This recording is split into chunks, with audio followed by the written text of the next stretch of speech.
Okay, because I'm sure you know your obligation under the Department of Interior's own NEPA regulations require collaboration, and I quote, "to the fullest extent possible with all cooperating agencies concerning issues relating to their jurisdiction and special expertise, and that cooperating agencies should be evaluating alternatives and estimating the effects of implementing each alternative." So I would just encourage you fulfilling that responsibility and not, and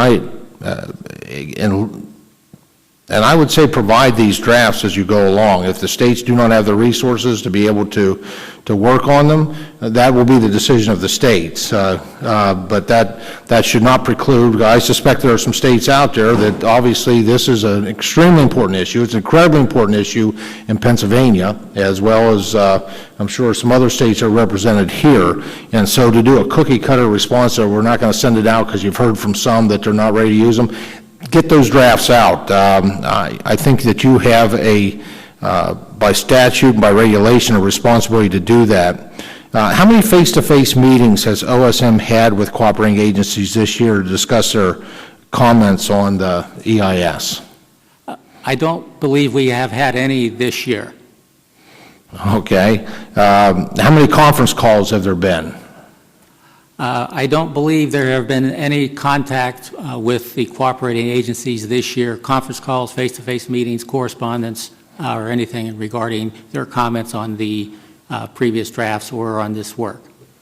The CEQ regulations require lead agencies such as OSM to meet with cooperating agencies at the latter's request, and also mandate participate of cooperating agencies in the NEPA process at the earliest possible time. So why has that not occurred? This is 2013, this is August or July, or I guess not too far out of reach from August.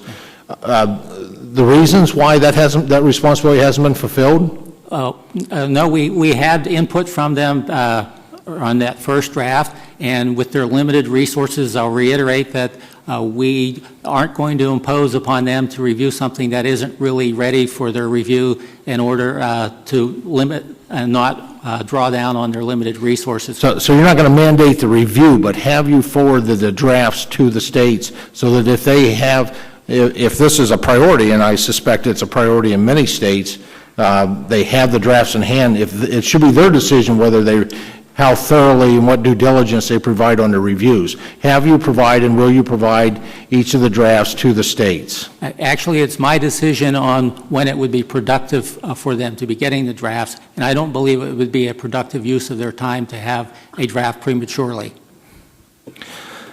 Well, I would respectfully disagree on that. I think that the impact on the states with this, the states should be fully engaged collaborative partners. I think the regulations you operate under with your own NEPA analysis with the Department of Interior require you to do this. And so I guess I know the answer to my next question. My next question was, will you provide the cooperating agencies with drafts of each revised chapter of the EIS as they become available, and provide them with an adequate opportunity to comment on the chapters and make changes to the EIS where appropriate? We will be giving them an adequate opportunity to review and comment on the draft EIS when it's at the appropriate time. Yes, sir. Well, I guess it all comes down to our definition of the word appropriate, where we disagree strongly, I believe. Mr. Chairman, I'm out of time, but